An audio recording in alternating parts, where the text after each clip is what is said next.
এই অনুষ্ঠানে থাকতে পেরে আমি ধন্যবাদ জানাই সর্বশক্তিমান আল্লাহকে।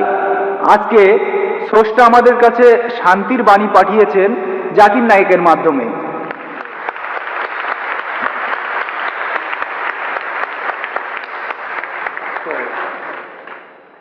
মানব জাতির শান্তি, এছাড়া হিন্দু মুসলমানের শান্তি। তাই আপনাকে অনেক ধন্যবাদ জানাচ্ছি। আপনি অসাধারণ একটা কাজ করেছেন। যেভাবে আপনি বেদ আর অন্যান্য ধর্মগ্রন্থ থেকে উদ্ধৃতি দিলেন, অসাধারণ একটা কাজ করেছেন। তারপরও আমাদের হিন্দুইজমে একটা জিনিস রয়েছে, সেটা হলো সিদ্ধান্ত। আপনি এখানে বেদান্ত নিয়ে কথা বলেছেন। যদি সিদ্ধান্ত পড়েন তাহলে হিন্দুইজম নিয়ে আরো বলতে পারবেন, আর এটা আমাদের মানবজাতির শান্তির জন্য ভালো হবে।